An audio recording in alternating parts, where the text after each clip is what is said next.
to members of our development team.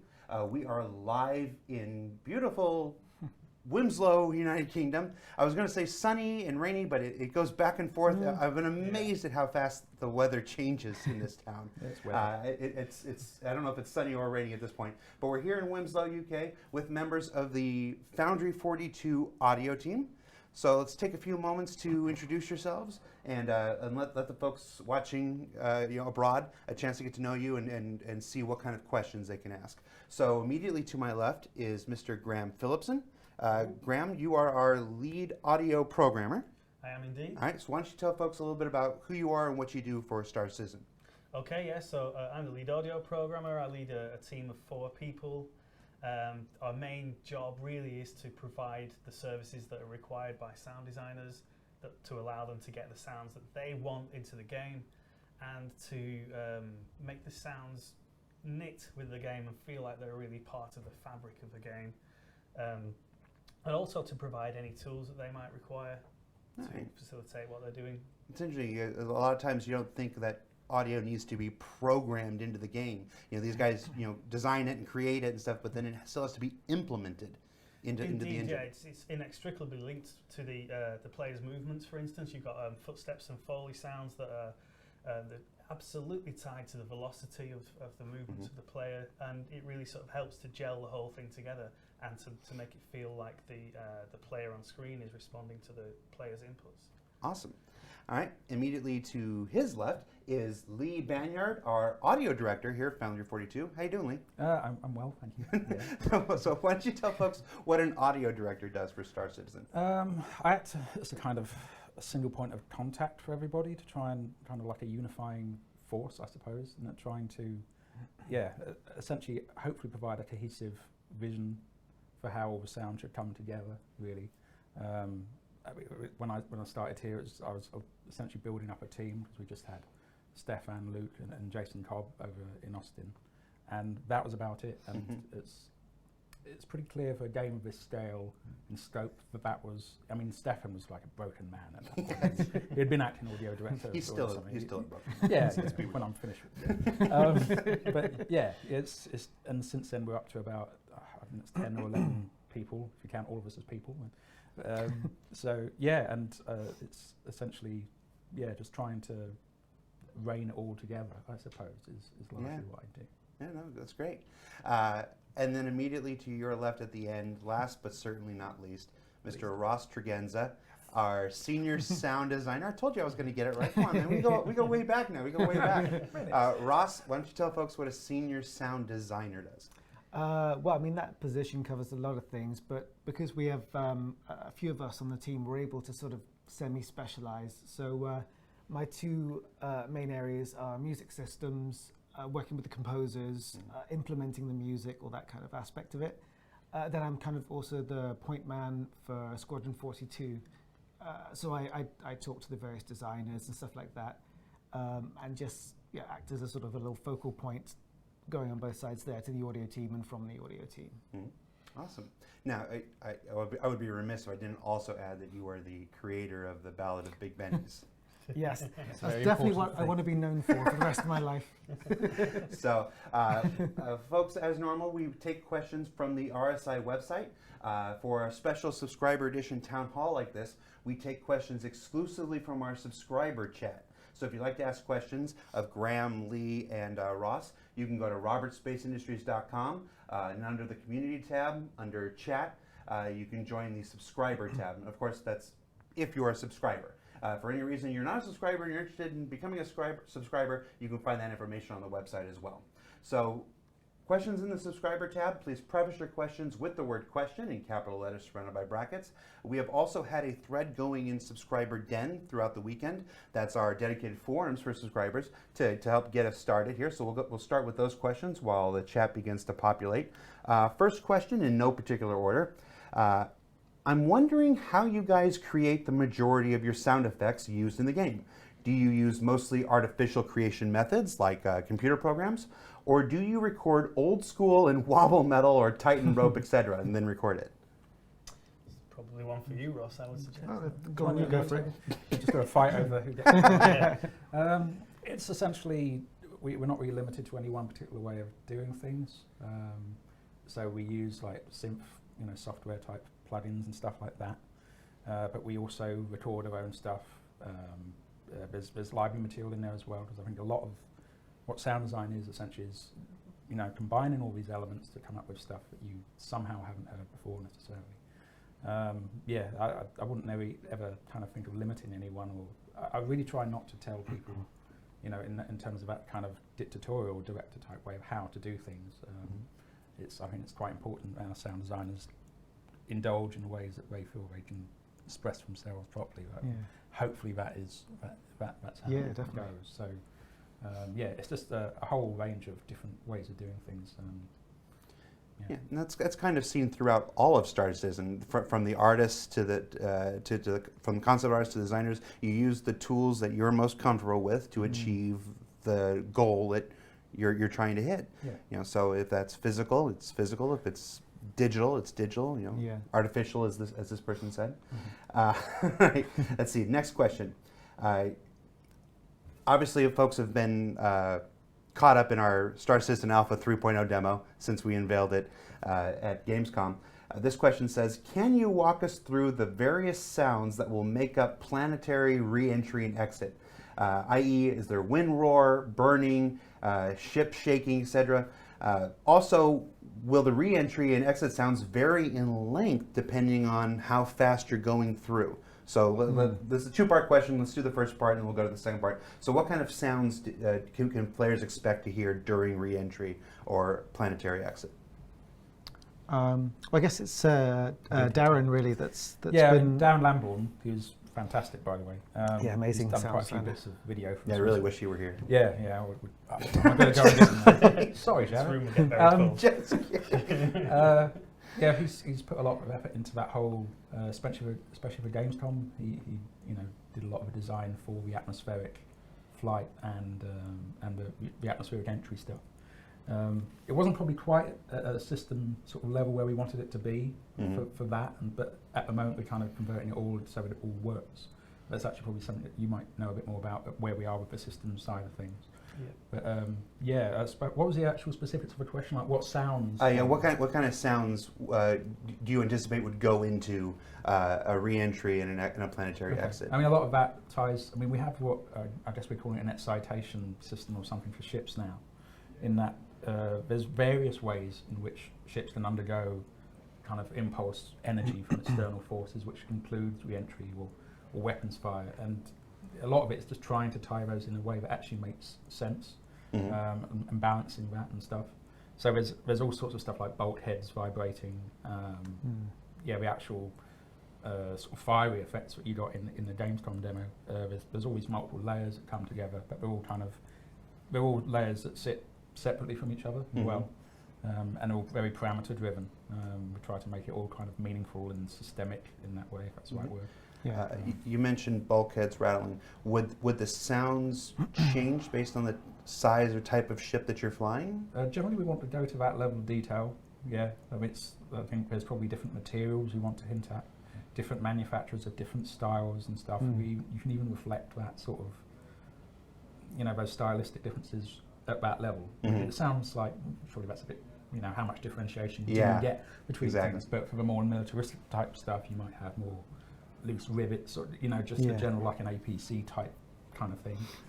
Whereas more for the luxury type stuff, you'll get maybe less of that. You get something else. Champagne glasses rattling. That's sort of luxury goods. Maybe in a nice Origin ship, it's a little quieter, a little smoother sounding re-entry than you might get in a Drake ship. I guess you're in for quite a sort of turbulent experience compared with being out in space. So when you re-enter and when you're flying in atmosphere, there is a lot more sort of wind buffeting and things going around, and that's a really good way that we can use to express the differences between the ships, how well they handle that, how well they damp that sound, and how well smooth it out. All right, and the second part of this is probably a question for our audio programmer. Will the re-entry sounds and exit sounds vary in length depending on your acceleration into and out of atmosphere? Absolutely. The time to re-entry varies depending on how you fly the ship. So we have to deal with how long it takes you to fly down there, how fast you're going when you do it. we reflect as much as we possibly can. Anything that can vary on the ship, we will try to reflect in audio, because one thing that we're always fighting against is staying in the same place in terms of audio. Gotcha. So we take every bit of variation that the game can give us, we try to pass on to the audio systems Gotcha. and use it to create variation. That's one of the very cool things that would separate a video game from a movie or television show, is that it's not just one pre-recorded mix No, exactly. that's going in. I mean, the game is actually creating that mix dynamically based on what you're doing. Yeah, and in a way, it's a bigger challenge for sound design, because it's not just saying create some sounds that match this picture. It's create some sounds that can deal with every possible situation. Yes. I mean, in that sort of way, when you talk about length, that implies that, well, we tend to kind of chop stuff up a bit more and resequence it at runtime, so that you, hopefully, you'll never. I think the ear is very good at picking up on repetition like that. Yeah. And you know, the amount of times you'll enter into atmosphere and that's it, is like, you don't, oh, it's that sound again. You don't want that. You know, we want enough variation that it always feels like a fresh, like this is the first time I've done it kind of thing. We don't want to make it repetitious. Also, with film, you have the luxury of the fact it's linear, and you know that time frame. You can have a crescendo of noise that, if it were to last longer, would just be deafening and awful. But you know it's going to end because it's a film, so you can build and drop. Whereas obviously we can't have a sound building to a terrifying high point and then staying there for another 30 seconds because you're cruising. It's like, Question from the chat. I understand you've been doing your own sound capture work. Have any of you got a particular memory from these sound shoots that you'd like to share? Let's see what's Tell particularly us about nice working one. with Mark Hamill. I've managed to avoid that stuff, so it's like I did manage to working with him I took a panel off my my AT-AT walker for him to sign, which is just so nerdy, but I don't care. He signed it. We talked about AT-ATs. It was wonderful. I was shaking so wildly that I couldn't hold my phone to get a picture taken. Very, very pro. But, no, that was a great experience though. Did they let you go to the recordings? Or? I've not been personally, but They didn't let me go either, man. yeah, I don't know what's up, guys. space is a premium. When do we get to go? it takes like a month out. It's a long Yeah, time. it does take a while. Doesn't it? All right, next question. What are your plans and ideas? This is another procedural planet question. A lot of our questions are focused on that. What are your plans and ideas for the sounds on a planet? Will there be different sounds for different environments, like woods, oceans, or maybe even in caves? And how do you go about creating different sounds for different environments? Shall I take this one? Yeah, sure. Okay. A lot of our discussion in terms of like how to deal with procedural planet stuff, it's not that difficult to source like the environmental, like the ambient stuff really. It's, you go to places or you otherwise source this stuff. But the big issue I guess we have is like, how do we actually get it in a way that doesn't require our sound designers having to essentially trawl over the entire surface of the planet? Because I don't want to inflict that on anyone. It seems like something that we should be able to automate or at least semi-proceduralize, if that's the right word for it. And I think that's what a lot of our discussion is. I'm absolutely confident we can get all the ambience and everything sounding right. It's still kind of slightly in progress how we absolutely go about it, because there's certain levels of fidelity. Like at certain levels you want to be able to hear just a general wash of stuff, and then you kind of say land and get out and on foot, and then you want lots of randomized elements that all are very fitting. It's a lot of parameter stuff actually. There's a load of that sort of querying the environment and then making decisions on what sounds to play depending on what's there. I mean, we'll be asking lots of awkward questions of, is this data here, and if it isn't, we need to somehow dynamically mark it up so that we can get the right sound playing any given point. Like maybe attach certain things to like certain materials, so that when an artist creates something using this material, and then the player character interacts with that material. Yeah, I think that's on a basic level. Yeah, sure. So it's all just context and information being fed to us is just what saves us with these kind of things. Just the more data we can get pulled into the audio systems, the more we can tweak and parameterize and just make it dynamic and bring it to life. Then that gives us at least a good base layer to start from, so that we don't have to worry about a planet. And then where we do have those pockets of bespoke, basses and stuff, we can go in and zoom in on it and go really kind of microscopic with the detail on those.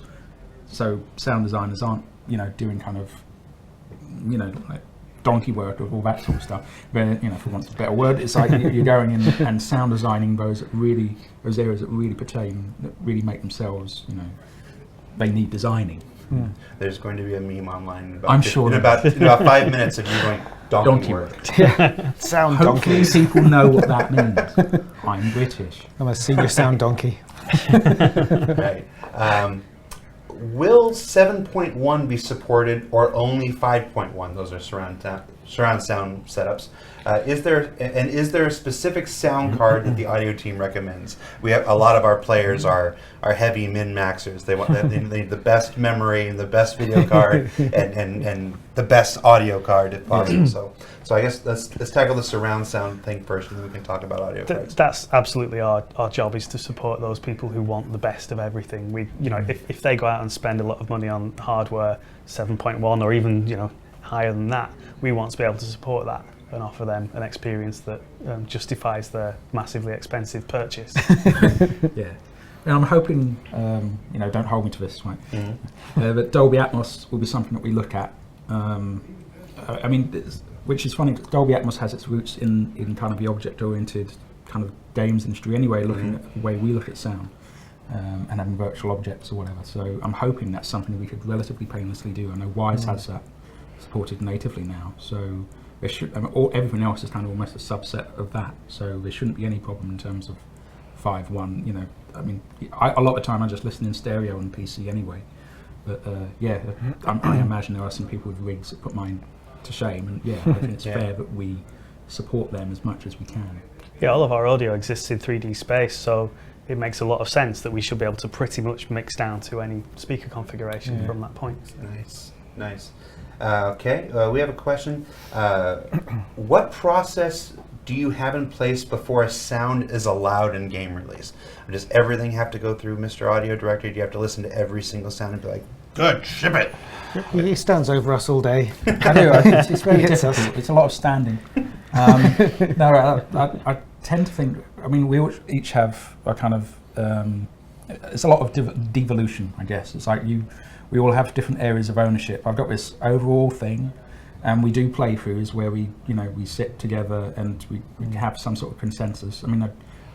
I guess the last word comes from me, it has to. But I think with the right people in place, there's not so much of that needed. Yeah. It becomes a much more, it's a joint effort really, rather than, I want this to sound like this, which I would find slightly soul destroying if you had to do that all the time anyway.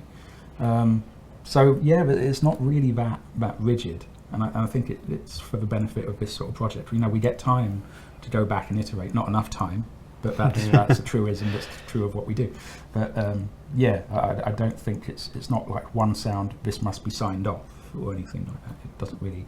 I don't think it works right. We all kind of know when it's not right. Yeah. Is he telling the truth? Do you guys need help? Just blink if you're in danger. You can't see the gums under the table. But I think and the thing with sound design is that you can make the most beautiful sound in the world in isolation. That doesn't mean it's going to feel right when you get it into game. And it's one of the nice aspects of sound design that once the sound is in there and working, it's a very quick turnaround to iterate on that and replace the actual asset with something different. So you can put your beautiful sound in. No, that's terrible. That just doesn't work at all. And you could have another one in there with in however long it takes you to make a replacement. So it's fair to say we're not truly happy with how the game sounds right now. I get a lot of questions like, when are you going to do this? And that's difficult. That's more production for them to say.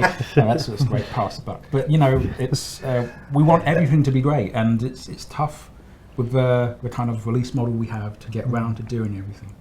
To doing everything right now, everything this early in a project. We know what needs doing. That's all I can say. And, we will get round to it, and it's like anything else in game development, and Star Citizen is no exception. There's priorities. You have to do the things that affect this many before the things that affect this many. It's true. Yeah. All right. Here's a bit of a follow-up question, maybe for Ram, with the scaling and whatever the things that 7.1, 5.1. What kind of work goes into managing the low-end sound systems for the high-end? What if somebody's got measly onboard, audio with only the 2 channels? How do you program for audio for something that scales to 7.1 down to? Well, we're kind of lucky because most of that stuff is actually defined by standards by the industry. So once we've got a 7.1 mix, we know what the rule is to mix that down to a 2-channel mix. Unfortunately, there's not a great deal we can do about it if somebody's playing on the worst pair of speakers in the world. But their expectation level, I would think, would match the quality of their speakers. Is there a message you'd like to give to somebody playing this game with onboard audio and bud headphones? Well, I mean, I don't know. Do you want to take that one, Lee? Because my opinion is, if you're happy with it, that's okay. You're playing our game, and we appreciate that. But if you want to, diplomatic. I wouldn't go that way, but no. Okay. What's the opposite end? At least a good pair of headphones I think that's a decent investment. I find it difficult to listen, or at least do active listening. Like working with headphones isn't something that any of our sound designers have to do. I like to think, because I find that has a sort of detrimental effect physically. It's just hard to do that. So I've tried gaming in headphones, and half the time I'm just paranoid that someone's sneaking up behind me and going to scare me, which I find slightly distracts me from the gaming. So yeah, I tend to just but if you have to, if you say, I know there's practical reasons why you might need to go with headphones, but I think you can spend, I know people spend whatever they like on things, but I found £10, £20, $20, whatever, earbuds, they really won't do it. You're kind of cheating yourself out of a better experience, really. If you're going to go for headphones, I've got I can't remember how much I spent, it's about £70 or something, which isn't a ridiculous investment for how important, say, music, gaming, etc. kind of is. So, I understand that, people are on different budgets, but I see it as a bit of an investment, especially what we do. It's donkey work. Am I using that right? No. That's terribly unfair. I've never heard the phrase before, so I'm going to keep trying. You know what it means, though, right? That sort of stuff, mindless work. You wouldn't know what that means. No. All right. A couple weeks ago on ATV, we showcased a nice Idris walkthrough with a beautiful piece from the art team about the sound design for that. This is a follow-up question. He says, "Nice work on the Idris sound walkthrough. When a sound such as a sparking cable or a siren is obscured by another object, either it's a glass panel or a solid metal wall, how does that sound alter to the listener? Will we get, and he follows up, will we get sounds bouncing off walls, around corners, so that the listener hears the source as if it was from the wall, as opposed to the original sound source?" So that's actually something that I'm working on right now.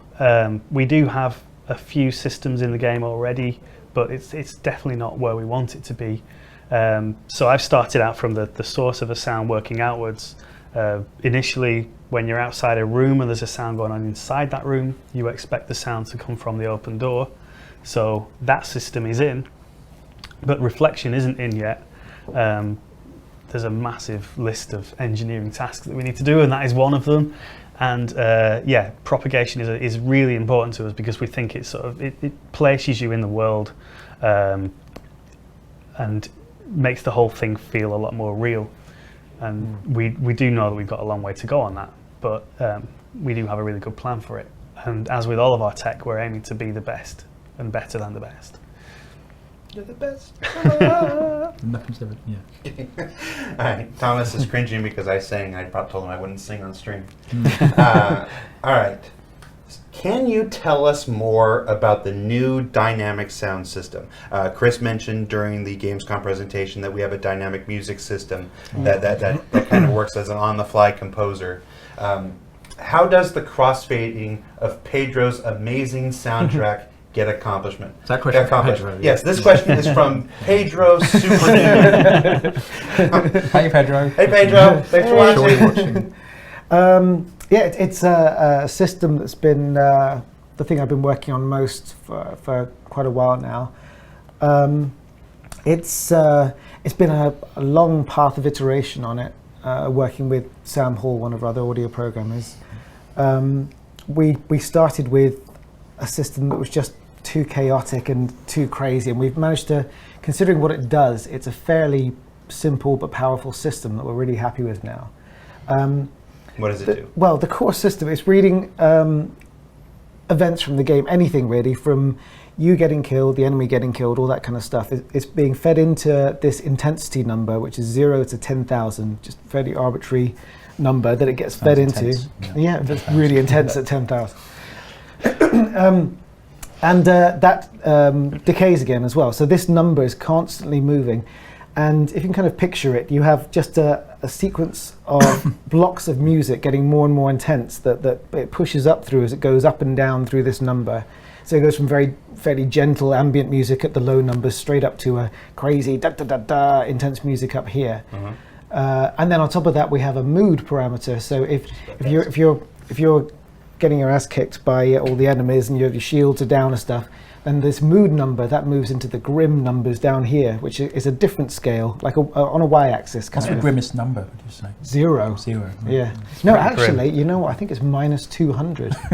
It's really grim. That is more grim than 0. So that pushes down into this grim, again with intensity, but grim and intense, and then you have heroic and intense. So it's this X and Y thing there. So that's complicated enough. Then on top of that, if you get out of the ship into EVA floating around, that whole system moves to a new set of music just for EVA. And if you go onto the ground in FPS, again, a whole new set of, again, same numbers, same intensity, so it flows. If that number is going up and you're changing what you're doing, you're on the ground, you're in space, the number will still be coming with you, but the music will be moving through these different types of music for the different activities that you're doing. So, and then on top of that, we have special bits of cinematic music we can trigger whenever we want, as well as this dynamic evolving music. We can say, now it's time to really drop a Pedro bomb. Boom, off it goes. And is that unique for Star Citizen? Is that's something we've created here? Yeah, we've created from scratch. It's not the first game to have dynamic music by a long way. There's games like SSX, Red Dead Redemption. They've all been sort of milestones in evolving this kind of thing. But just the requirements of our game are so vast that making a dynamic music system that's on its feet and dynamic and not tiring in any way for a whole universe, I think that puts us certainly pretty pioneering in that area, I'd like to think, with what we've done. Because on top of all of that entire system there, if you go to another part of the universe, we're all set up, ready to go, okay, all of this is different again over here in another part of the universe. Alien space. Yeah, it can all be crazy alien music, and it's completely future-proof already. So whatever we have in the future, this system will stay on its feet and will just run, which is just lovely. Awesome. All right, well, I think we may have the answer to the next question, but I'm going to ask it anyway, just in case it's different. In every facet of Star Citizen, the production team seems to introduce both evolutionary and revolutionary mechanics and features for things, like graphics and lighting and physics, etc. With this in mind, what would you say is the biggest feature the audio department has brought to Star Citizen? There's quite a few bits and pieces that we're pretty proud of. Yeah, it's hard to... It's hard to pick one specific feature, but one because thing you've that done so many. yeah, because we've done so many innovative features. So much that's to the Star thing. Citizen. Audio touches upon everything, and It it does. is really difficult to pin it down onto one thing. I mean, the music system does stand alone, and that's great. But yeah, that's a nice, focus. And maybe I'm only just saying that because you've just talked about it, and you made it sound so impressive. But that thing about it, that thing about it being future-proof is something we try to apply throughout the game. Yeah. And it's a big philosophy of Lee's is to make sure that we solve for every future case as well as all the present ones. So a lot of the code that goes in is attempting to create systems that can just support the sound designers without needing any further code support in the future. Yeah. And a lot of the benefit that comes from that is the freedom that the sound designers then get to create the sounds they want to get, to create and not worry about technical limitations. Does something like that dynamic sound system, does that apply to Squadron 42 as well? Yes, yeah. It'll be a completely different set of music, and instead of Pedro, that'll be Jeff Snelly, composer, who's working on that side of the game. So we're getting our first basics in place at the moment. Actually, I've just been working on it right now. We have like a sort of a weekly delivery of new content, and I pull it apart and try it out in the game and stuff. But we have many of the obviously the same requirements. You're flying, you're shooting, you're EVAing, and we'll be able to give the designers the option to move this entire dynamic music set, not so much based on where in the persistent universe it would be the area you're in. They can use it in a more cinematic way to say, okay, we were on like an epic music logic set, but now we're going into some scary space exploration, so let's change this for the creepy, more, I say creepy and intimate. Yeah, no spoilers. No, that's just you. Ross says there's creepy and intimate stuff. But so that they can swap it out, and suddenly the whole music, like it did in Persistent Universe, will move just with Jeff's awesome music. Gotcha. Well, that was a good lead-in for the next question. What's it like working with Jeff Zanelli for Squadron 42? I think I'm one question out. Yeah. So it's like I've cheated on my homework. It's almost like I do this on purpose. It's almost like I ask a question and then know the answer. So what's it like working with Jeff? It's lovely. He's an incredibly talented guy. He takes amazing direction. So we can just provide him with just some sort of keywords and some very general context of what we're looking for, and he can disappear and just come back and go, hey, okay, got some music for you, and it's powerful cinematic. I mean, he's a real Hollywood guy, so he's got that punchy brass and just that amazing grand style to his stuff. And he's very, very cool, very laid back guy. Yeah, just a really nice guy. Yeah, he just appears with this mind blowing music. Yeah. Great Skype connection as well. Really smooth Skype connection on his videos. Yeah, it's great. It sounds silly, but it just that's the thing that sticks with you, isn't it? It really is. As far as music that our fans may have heard of Jeff's, we use Jeff's music in the Bishop Senate speech video. That's right. Yeah. Yeah. So I think that's the only piece of Squadron 42 music we've. There was a couple minor pieces in the Morrow tour at CitizenCon last year, but that was a bit more scory as opposed to real stand-up moments. But we're getting some great stuff coming in now. Okay. Question from our chat. Are you guys going to remove or dampen sounds that happen outside of stations when you're inside them? There's been we long had a very persistent bug where you would hear sounds happening in different sections of space. Yeah. So what are the plans for when you're inside a spaceship or station and there's a battle happening outside? How does that change for the person inside? Yeah, so along with the propagation reflection, I'm currently working on figuring out where you are, what material you're inside of, and how enclosed you are in a space. To answer the question, yes, we have plans to fix that, and very soon. So I'm just putting the finishing touches now to a system that can be used to occlude the outside sounds, but also to do something a little bit more interesting with the internal sounds as well. How they reflect. It seems like such a simple human concept, being inside and outside. Yeah. Actually takes quite a lot of, especially in a game that's quite flexible in terms of, our ships can break apart, and then, you need to be able to almost parameterize, if you like, how inside and outside you are. It's been quite a long-term bugbear, really, of ours. And it's not a trivial thing to fix, figuring out whether you're inside or outside. It's one of the things that permeates throughout all of Star Citizen. The things that seem most realistic are simultaneously the things that are hardest to accomplish and the least recognized or appreciated because they're what people are used to in the real world. Yeah, well, there's this common thing about audio in games is if you're doing it right, people won't notice it. Yeah. And well, that's obviously what we're aiming for in certain aspects of the game. Gotcha. Bitchin' Betties. Bitchin' Betties, the voice that's inside your ship telling you when you're messing up. Basically. Will there be any customization in regards to each manufacturer's Bitchin' Betty ship audio? So I guess I'll take this. There's a few, levels of customization I think we need to offer the player. Ultimately, we want to be able to swap out, I think, the voice packs. I think people want that level of customization. At the moment, we have, kind of very manufacturer-specific voices, but I think for the longer term, I can see us wanting to perhaps give the players that flexibility to, as people customize their cars in the real world, that sort of thing. we've also had a lot of discussion about how different roles, especially on multi-crew type ships, you don't necessarily want to hear a lot of the bitching, I don't really like to call it bitching Betty, but the ship computer stuff. Yes. That the pilot might be interested in. So we have to take that into consideration.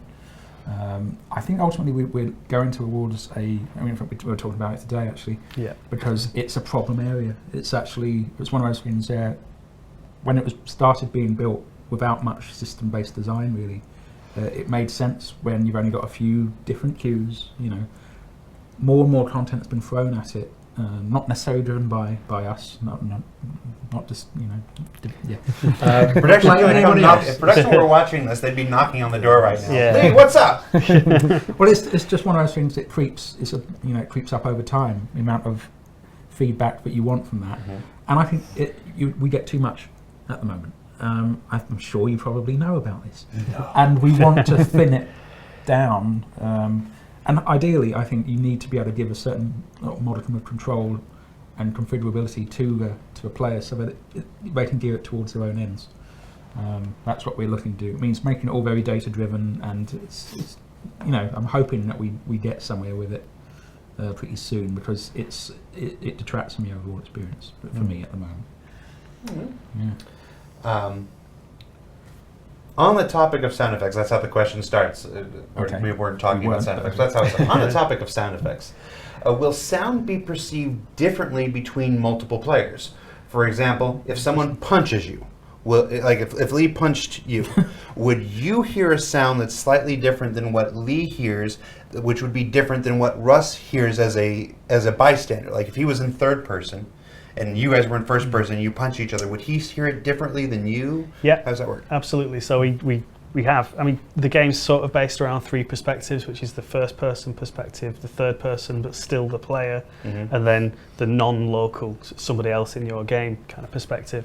And using the punch example, if somebody punched me, I'd expect a real sort of visceral, I can hear it in my head, I can hear my body shaking, that kind of thing. And that would happen if Lee did that. And I wouldn't do that. Often does. Yeah. Especially when I've just not finished my work on time. But for Lee, that would be more of a sort of point sound on the end of his fist. So we have those differences. We have those differences in the weapon sounds already.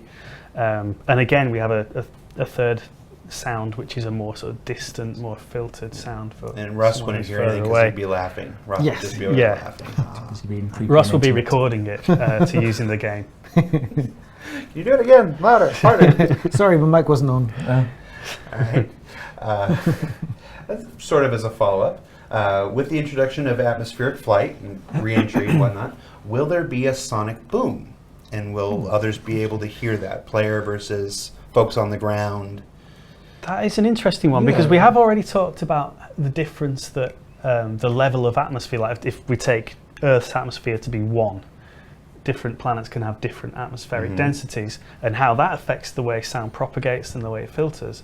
But I guess it would also affect the point at which the sound barrier would be broken, wouldn't it? It's a bunch of waves, isn't so, it? And yeah, that would be different depending on the density. So that would be of an the atmosphere. interesting one. So and that might actually depend on the atmospheric density as to when it would happen. So did I just create a bunch of extra Yeah, work? this was a hot topic. I just created a bunch of extra work. Sorry, guys. Not Brilliant. really. But that's cool, because we love getting ideas from the community anyway. Yeah. We try to, especially when they're good ones. All right. Here's an FPS question. We have lots of FPS players, anxious for Star Marine and 2.6 and beyond. Will there be audible cues for the functionality, i.e., health of equipment like guns and weapons? Will there be a way, like when you're in the thick of it and you can't look at every element of your UI, like when a gun jams and you hear that click, and you know instinctively that your gun is jammed now. I don't know if we have gun jams, but will there be audible cues to let you know when your equipment is malfunctioning? It's a difficult one that I've in previous games I've toed and froed with it, because you get very excited about the prospect of any and all feedback.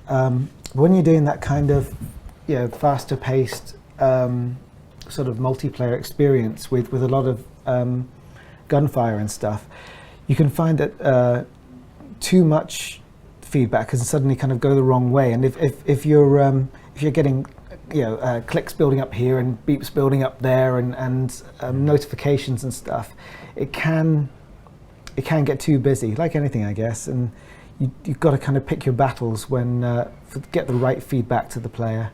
But I mean, having said that, it's all those kind of parameterized elements are always of interest to us. We have talked about degradation quite a lot, haven't we? Yeah, I mean, mostly for ship-based stuff, really. Yeah. Because that, you have that whole repair cycle with ships. Not so much for like handheld weapons, because I don't know how much there is of a drop it, pick up another one, and how degraded they get over time. Really, it's something we can definitely look at. We do have certain parts of the weapon audio that it's slightly different depending on certain contexts, but I don't think we've gone into that level of detail yet with those weapons. I'm sure there'll be some weapons that, say if they overheat, you might want to reflect that.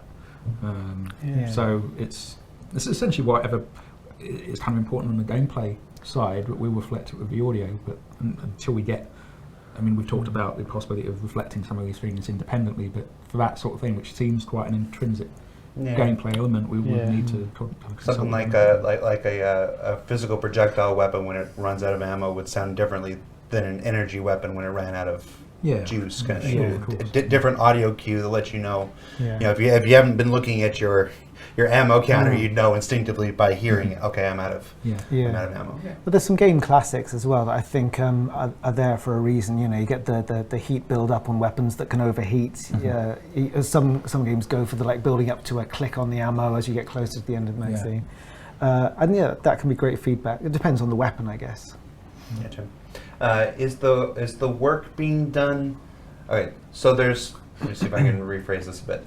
So there's the FPS elements that are in the persistent universe, which now is the baby PU, what we're calling Crusader, what we'll build out as the stand system. And then there's the upcoming Star Marine, which is a video game within the video game kind of thing. So is there are you working on a difference in sound design for what is essentially the real world of our game versus the video game world in our game? Star Citizenception. Because Star Marine is a video game within a video game. Does it have a difference in sound design from what you would do in the PU?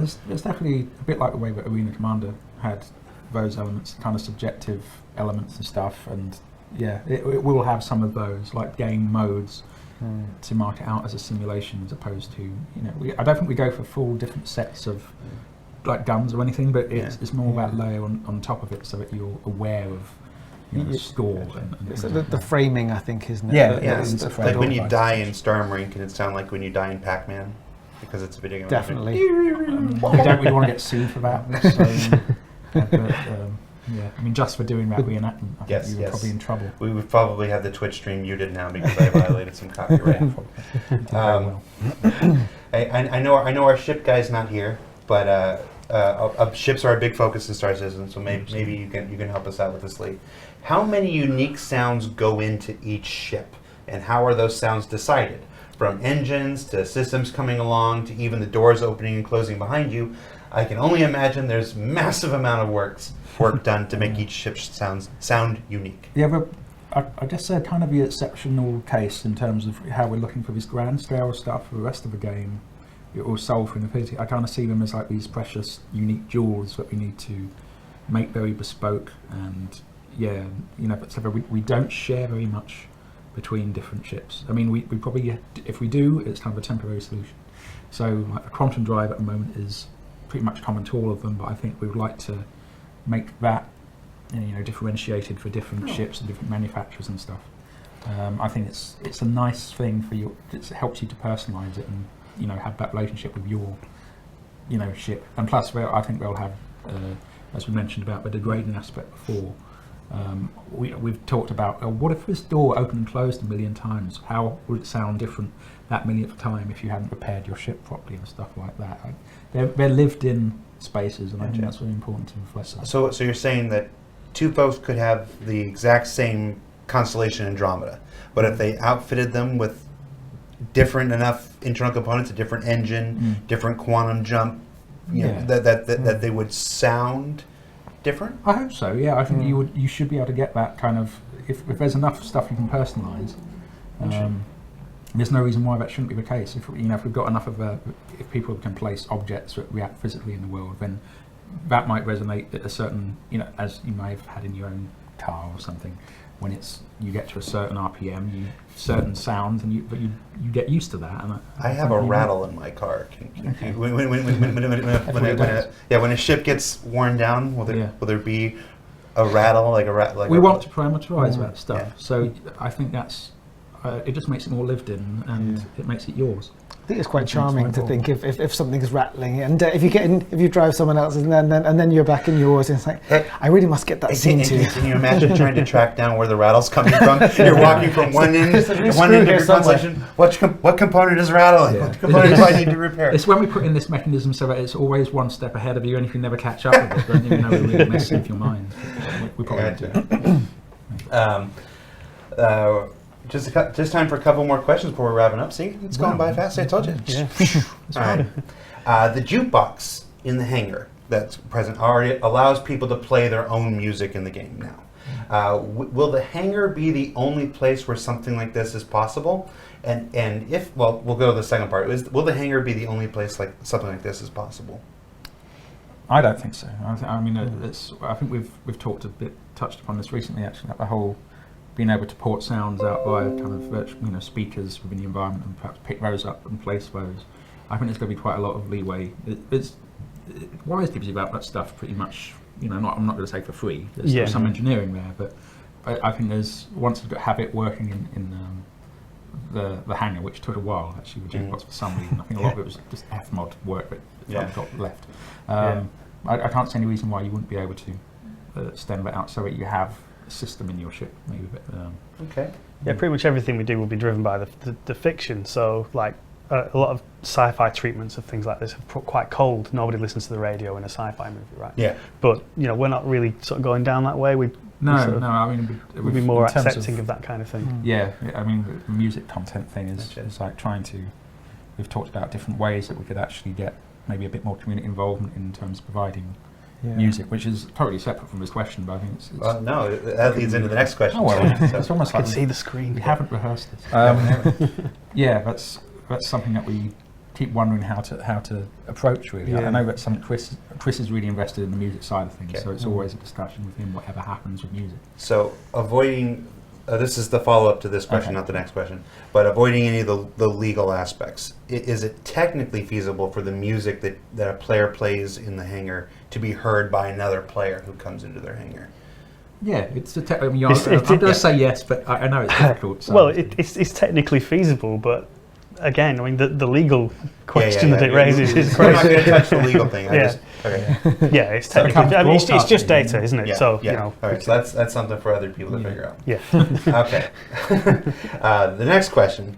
Star Citizen has looked at projecting clothing, architecture, and vehicle design into the future. Has there been any thought to the music of 2946 and beyond? I mean, I think Buck Rogers set a certain precedent that the 70s disco revival lasts at least 500 years. So It's definitely something that we're very intrigued about. I bet you It's still very conceptual and stuff, but we do love the idea of kind of maybe sort of sculpting some future genres of music that have are comparable to genres that exist today, but just aren't those genres. So maybe some new crazy mixes of disparate elements that aren't but really subcultures now, but could be at that point. So again, there's a lot of stuff we're very excited about, but it's still very open-ended at the moment. Vandal rap. Yeah. Just.